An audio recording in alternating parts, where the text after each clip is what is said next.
For the first time in over half a century, the U.S. immigrant population is shrinking, a seismic shift that's raising eyebrows and sparking debates across the nation. But here's where it gets controversial. Is this decline a direct result of policy changes, or are there deeper forces at play? Let's dive in. Just 2 years ago, the number of unauthorized immigrants in the U.S. hit a record high of 14 million, according to the Pew Research Center. Fast forward to today, and the overall immigrant population has dropped from 53.3 million in January to 51.9 million just 6 months later, a staggering decline of over 1 million people. This isn't just a number. It's a trend that could reshape the American workforce and economy. Jeffrey Passel, Pew's senior demographer, calls it a dramatic change, and he's not exaggerating. The labor force has already lost over 750,000 workers since January. And with the working age population stagnant, immigration has been the lifeblood keeping the workforce growing. Without it, economic growth could stall. And this is the part most people miss. The decline isn't just about fewer people crossing the border. It's also about policy shifts that have made it harder for immigrants to stay. The Trump administration's aggressive immigration crackdown has been a game-changer. Increased arrests, detentions, and legal barriers, like stricter visa scrutiny and travel bans, have made it tougher for both unauthorized and legal immigrants to remain in the U.S.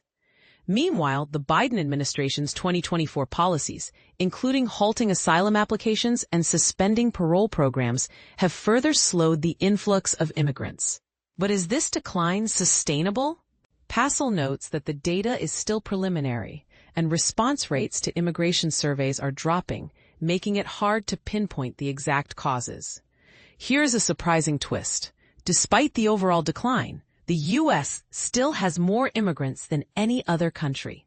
However, nations like Canada and the UAE have much higher proportions of immigrants in their populations. In the U.S., immigrants made up 15.8% of the population in January, but fell to 15.4% by June. The unauthorized population, which includes those with temporary protections like DACA, has also started to decline, though it remains above 2023 levels.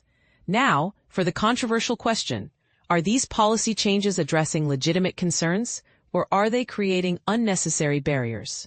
Some argue that stricter immigration policies protect American jobs and national security, while others believe they stifle economic growth and humanitarian efforts. What do you think? Let's keep the conversation going in the comments. Here are a few more insights to ponder. During the 2021 to 2023 immigration surge, the U.S. saw record low unemployment, a reminder of how immigrants often fill critical labor gaps.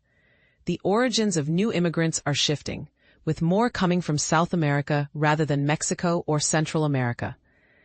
Texas is closing the gap with California in terms of immigrant numbers, with its unauthorized population growing faster than California's in recent years.